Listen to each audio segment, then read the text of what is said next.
Hi there. Welcome to the Right Here, Right Now live show. This show has one simple question. What's on your heart and mind right here, right now in this moment? We explore the depths and breadths of our humanity through that one simple question over the course of 30 to 45 minutes. I hope that you'll join us. I hope you'll enjoy the exploration.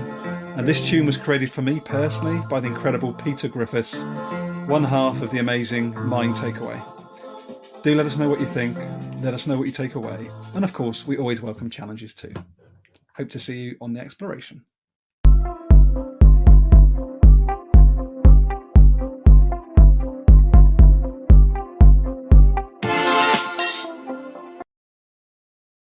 So, good morning, afternoon, evening in particular to my guest today, Jeetendra. How are you doing, my friend? Hello, Gary. Hi, I am really good, really excited for this one. And I loved the intro, though. I loved the tone. I was just like jazzing a bit. I can give my good old friend Peter Griffiths, honestly. He's a very talented musician. But look, as we get going today, my friend, Yeah. would you like just to give a little brief introduction to who is Jeetendra? What are you working on? And then we can get into the one question that will fuel our exploration today. Super. So, to everyone who's just joined us, my name is Jeetendra. I'm essentially, I like to call myself a storyteller. This is what I've been doing.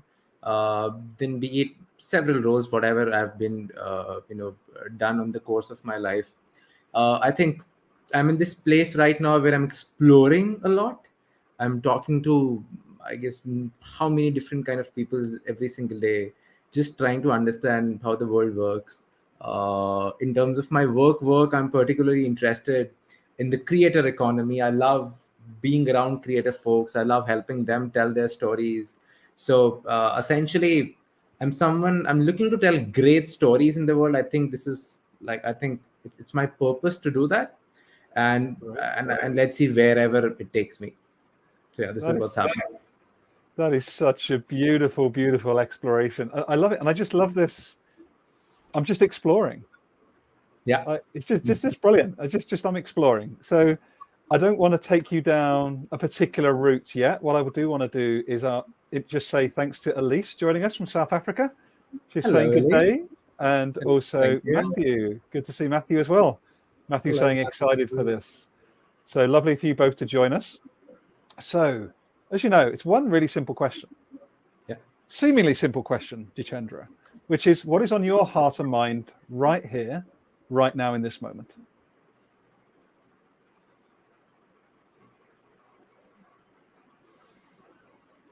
A conversation, to be honest. I'm just thinking like this setting just took me to a conversation. I had the chance to talk to this gentleman, Barry Sobervin. He lives somewhere near Canada, and he used to. So I got connected with him through some mutual introduction and stuff like that. And it was supposed to be a 15-minute call, just a general introduction call, and it went up to more than 2.5 hours. Wow. And this was late in the night. And the reason that happened was we connected instantly. And I'm gonna give more context to what was that we connected on. So the idea that's going on in my head is this: how ridiculously amazing it is to find people who think the same way that you do, but who have lived a very different life, have been brought up in a very different generation altogether, in a different geography, far away from the world. But how do you still connect with them? I think this is what has been fascinating me. That guy was a very senior director level person who has had he was someone who was a very keynote person in growing Tableau. Tableau is a software, one of the software giants in the world. He's one of the directors of growing Tableau for good 8, 9, 10 years, and he was this the salesperson to connect to in the world. I, and when I was talking to him, it turned out the thoughts were quite similar. He was like, being a sales guy, he was talking about being human, talking about vulnerability, talking about how sales is about empathy and being yourself. And I used to think the same things. And that connection was just so amazing. I was really fascinated by it. So how can two people living on completely different geographies can have similar mindsets, or can think like, isn't this fascinating? Like, isn't this fascinating to live in this kind of world right now at this moment where we can connect? So yeah, this is what's been going on in my mind, to be It's honest. honestly, I'm having such a reaction in my head and in my body as you're sharing that, Jitendra, because the thing that's coming up for me really powerfully is what were those conditions? What was it that allowed you and another equally important human being halfway across the world Yeah, to go from a 15-minute let's meet and greet yeah, each other to 2.5 hours? Like yeah. what in your opinion, what was going on? What were the conditions that allowed that to happen? Authenticity. I Okay. think, you see that in a person the moment you get connected with them. Mm-hmm. Honesty, a lot of honesty was there in that conversation, and ruthless passion for stories. I think, to be honest, we went on and on and on and on. He would tell me something, then I would tell him something, then he would tell me something, I would add on to it and stuff like that. But uh, yes, availability of time, of course. But I think, to more than that, I think it was this momentum that that was built on the call. I literally felt so excited. For me it was 1:30 a.m. in the night, and after that call, I couldn't sleep properly. It was like I just felt so excited after the call, and I'm like, oh, I've like just come from back from like a marathon or what. So I think authenticity was, I would say, one thing was which got us connected, and that led us to being strangers to doing a 2.5 hour conversation. It's so beautiful because, as you know, like, so you very kindly, for anyone that's watching us, either live, watching this back, if you're still with us, Matthew, Elise, and also anyone watching this back. So Jitendra very kindly was the facilitator of me having a podcast conversation with Mr. Choudhary, founder and CEO of Jaipur Rugs. That's how Jitendra and I met. Yeah, But what I was so inspired by as I got to know Jitendra was just this almost ruthless curiosity that you have. You cannot not be curious. This is what I see in you, and I just think there's something about, and I've got a question really. I'm exploring with you here. Is I'm wondering, by staying curious, by staying in that mindset of exploration, and it not needing to be a particular way or achieving a particular outcome, I'm wondering if that's what allows this authenticity to pop up really quickly. yeah. I think yes. Plus, um, I've also learned pretty early in my life to not wear a single identity. Like, I think we are bigger than our identities. We are bigger than our professional identities. We are bigger than. So, I remember, um, I would always try. Like, I used to this person who would try and associate myself with an identity that, okay, I'm doing this or I'm being this. But this year after pandemic, I realized that life is too short to just put yourself in a box and just being in that comfort. Like, I felt like, you can be whoever you want to be, to be honest. You don't have to have a definition. You don't have to be a marketer. You don't have to be a, like, so many times you would meet people, hey, how are you, what do you do, or who are you, they would define themselves with a lot of professional lives, or the designation that they're living. But I think we're too humongous as a species to just live a designation. Like, I think we're much more than that, right? And I feel, and that's why whenever somebody asks me, it's been more than a year now, what are you doing, what do you do, I'm like, I'm exploring.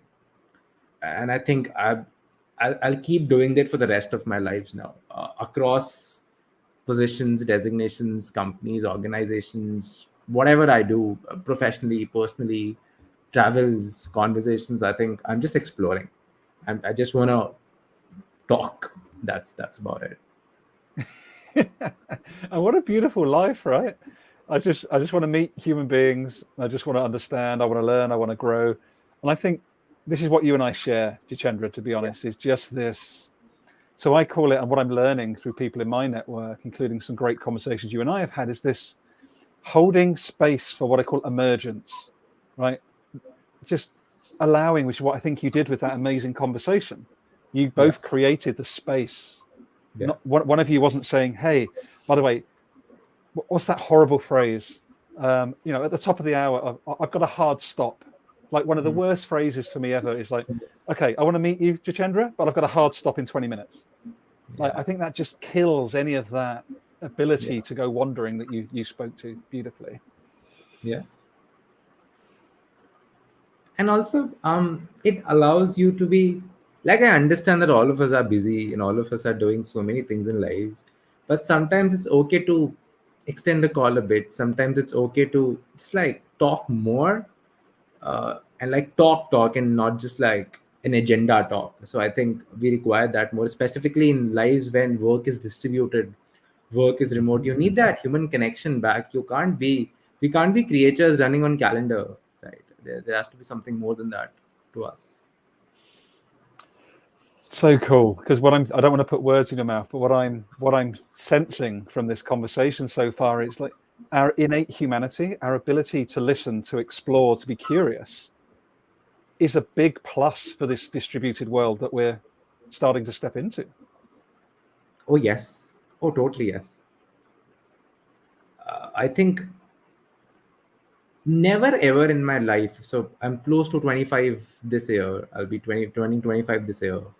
It's been more than 24 years, few months. I'm living this life on the planet, right?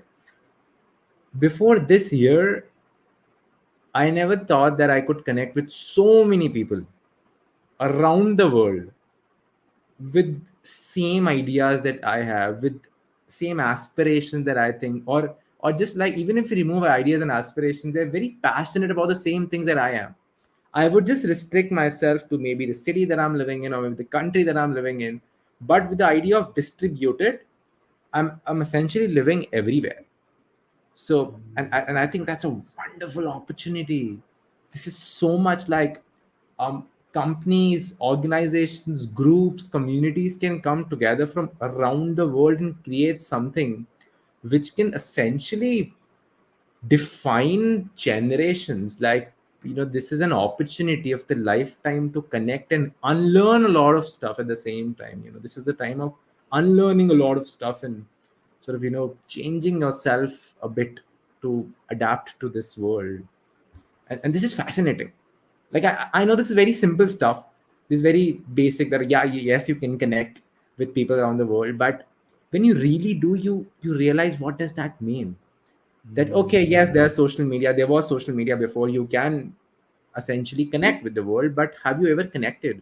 Have you ever talked to 10 plus people randomly and figured out what is it that, like, when you do talk, 10 people is greater than 1,000 random folks. Like, if you can do 10 conversations with random people, that's more than your 100,000 followers on Instagram. You'll feel more alive.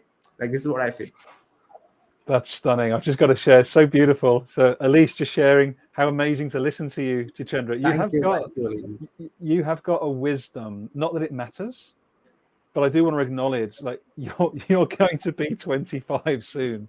Like, I'm 45, and it took me 39 years to go, it's not all about making money and having nice cars, and like, we're so conditioned. And Yeah. again, so back to your work around stories, right? How is your work going to help people unlearn the socialized stories that maybe we've adopted over many, many generations to help maybe birth a new generation of stories? I'm wondering what your thoughts are around that, and how do you see yourself being part of that change?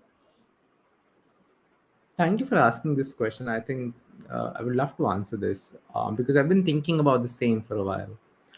So I think my role as a storyteller, or or like, or maybe enabling people to tell their stories, I think it's an honor to do so, because one, you bringing a narrative out to the world which they need or which they deserve to hear, rather than. And in that process, what there are some tick check markers that I have made over the life which I've lived. Is I love telling stories, but only when they're authentic, right? The stories needs to be authentic. The stories need to have a purpose to fulfill. And I'm very choosy and picky when I pick, what stories to tell, because but when I do tell them, I think it's an honor. And second, to answer the now coming to your question, to answer, I think with technology right now, what so much is happening, that we have the power to reinvent storytelling to a completely new dimension. I'm going to take a very small example.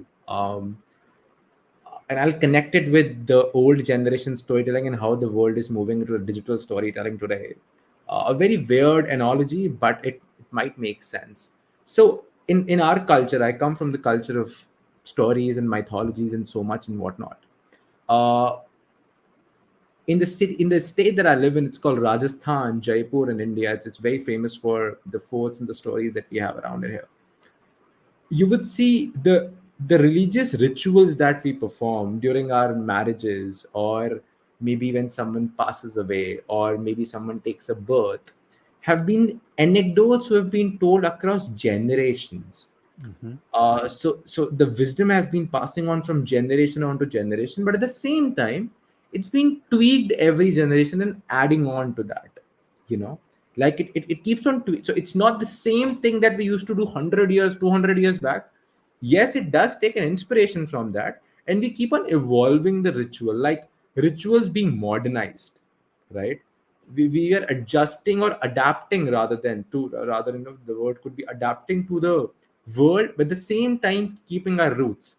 You Mm. like, staying in the roots but looking for this kind of stuff. If you keep this analogy to the digital world, a very small example would be, pick one video that someone has created somewhere on the web. Someone else is picking that video, building onto that, creating a remix out of that. Maybe an artist takes out a music, create an artwork onto that. An artwork is then converted into, maybe, I don't know, a blockchain NFT, and put it out in the world. This collaboration and this adding on, this was just one example, and there could be thousand other things in the world that might happen the same way. uh, this collaboration of people coming together distributedly is the same analogy which I would think that stories has happened generation onto generation, and people are adding and subtracting. But earlier it used to take generation to do this. Now it Mm-hmm. can happen in seconds. Now it can happen in minutes, and this is explosive in nature. This can create revolutions. People can come together and create, like they can become creators today. And I think this is once in a lifetime opportunity. Never ever in my parents generation or before them was creator a legit sustainable way of living. Today it is.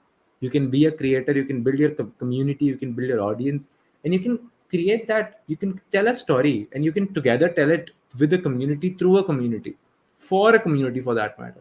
And it's powerful. Mm. It will give people a space to be, irrespective of where they've lived in, what background they come from.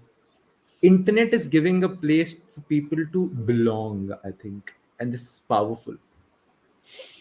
It's so poetic. That's the only word I can use when I speak to you, Jitendra. It's very poetic, and then I want to also acknowledge that not everybody at this stage has this privileged access to technology, to a computer. So there's still a lot of work to be done around the equity piece. How do we make sure that this ability reaches every single person, and should they wish to be reached, of course. Some people don't want to be reached. But I just Yeah. think it is a beautiful, it's almost that tech for good thing, isn't it? Like, how can we use Yeah. this technology to weave together stories of old with the stories of new? Because no one is better than the other, in my opinion. It's really the tapestry of all of them. Yeah.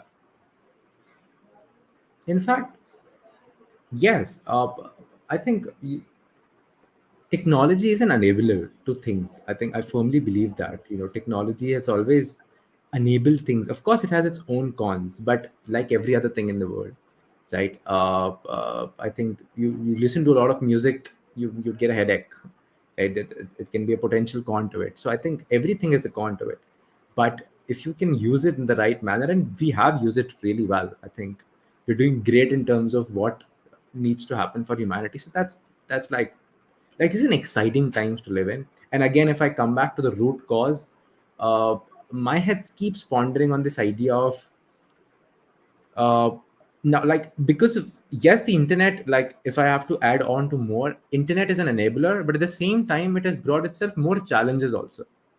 Distributed work is great, the world of distribution is great, but it has more challenges too. We might feel a little less human. We might feel, if I pick a very practical example, a large workplace, let's say, imagine a big corporation where thousands of people are working and they're distributed. um it's great, it's a privilege to be working in a distributed environment. At the same time, you might feel a little less connected. Storytelling comes in the picture. Whenever you want to make people feel more human, try doing a small, I don't know, an open mic session for the teammates. Just ask them to tell their stories, and the moment you do that, like, I think it becomes easier to even be empathetic with your colleagues. You can't be empathetic with someone if you don't know them only. Like, how would you, like, for me, empathy is going in someone else's shoes. But if I don't know what their shoes are, how, like, what is it that they come from, how do I even go into their shoes? So I think storytelling also enables empathy at large. That's like another thought process. It's lovely, talking about empathy, vulnerability, authenticity. These very innate human traits. Yeah, yeah, I'm so excited by what you're bringing to the world through this storytelling piece, and I've not always thought about it, Jeetendra, from the point of view of how can stories almost be a bridge between the digital and in-person world? How yeah, do you make sure that the message and story is understood regardless of the platform that it's being yeah. delivered across? So you've got me thinking about that lens as well today, actually.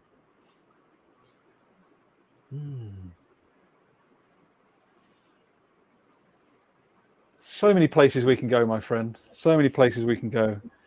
So tell I'm us. right here, right now. Yeah, I love it. Tell us a bit about what's exciting you the most right now. You've shared a lot about your work. People have learned a bit more about you. Is there a particular project that you're working on, or is there a particular event that's coming up soon that you're really excited about that you want to share?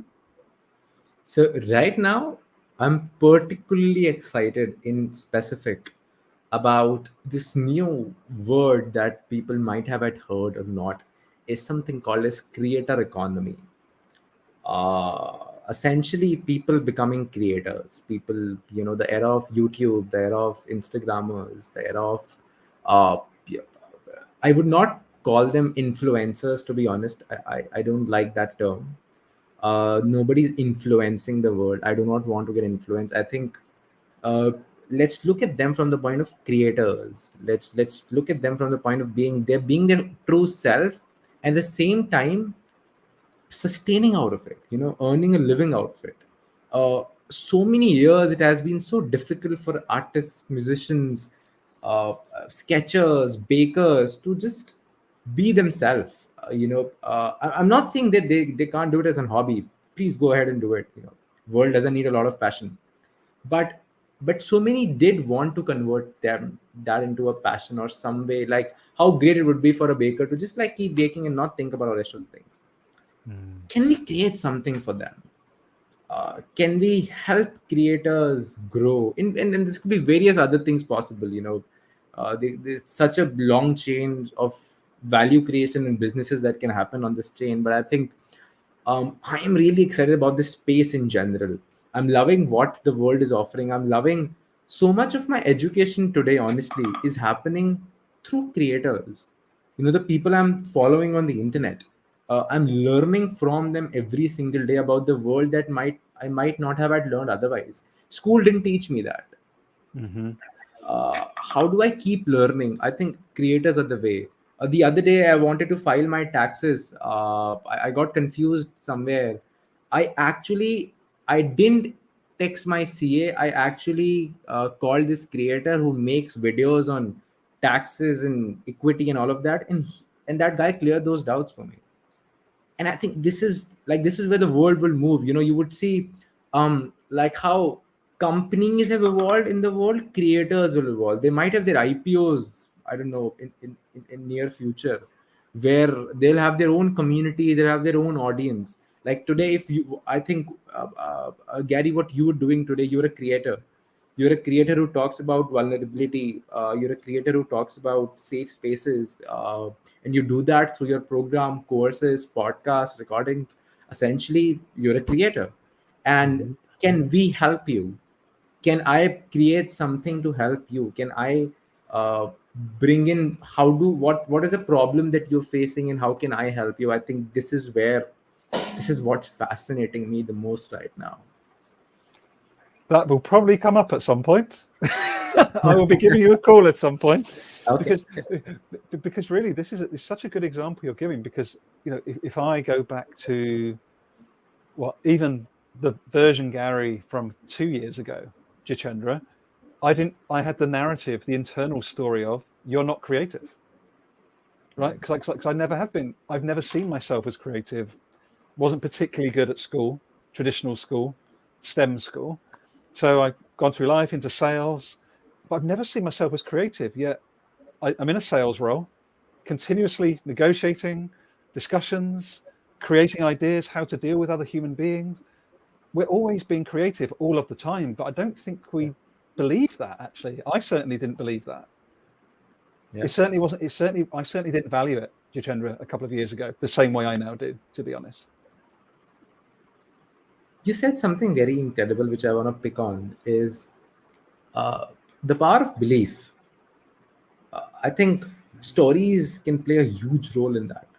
I'll give like more concrete examples to it. I remember I was always a person who would, sit back in the class during my school days. I was never the creative person. I was never the person who would be able to speak in front of people. I was never the person who would be able to public speak for that. But I always used to love those kind of folks.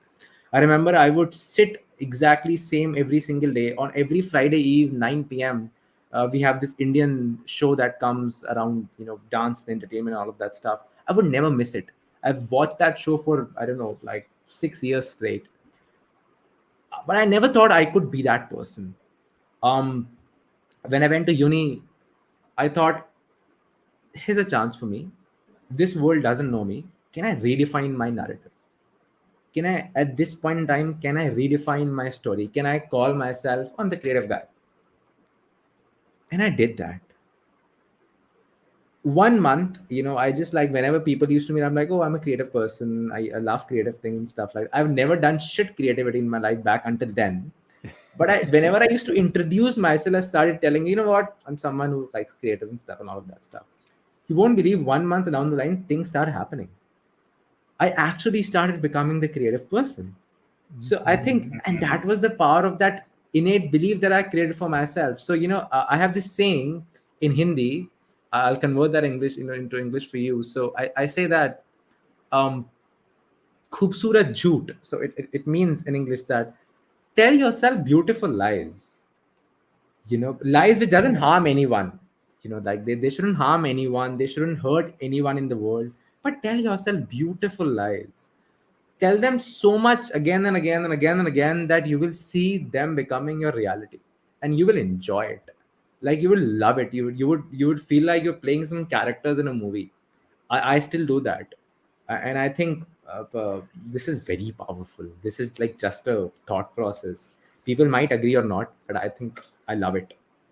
It's so beautiful. Again, I'm having a whole head reaction to what you're sharing, Jitendra, because it just really speaks to that visualization, Yeah, projection, manifestation piece of you yeah, cannot you cannot become what you do not believe. yeah, yeah, And yeah, I don't know yeah. where that came from. I've never even heard that phrase. I don't think. Maybe I did nick it off someone. I'm not sure, Oh but yeah, this is a quote for you, Gary. I'm going to go and listen back to that. But I really believe it. Right? You can't. Yeah, you cannot manifest. You cannot become that Yeah, version of you if you don't believe it's possible. yeah, yeah, yeah. And in doing Yeah. so, stories play a huge role. Create a narrative for yourself, tell yourself a story every single day. It will start happening. How does one person live their life? They wake up, they go to work, they come back, to chill with family, maybe they go to vacation sometimes here and there, and blah blah blah blah. In all of this process, they talk to people, they talk to their relatives, they talk to their parents, they talk to their friends, blah blah blah. Every single day, they keep telling each other some narratives about themselves, right?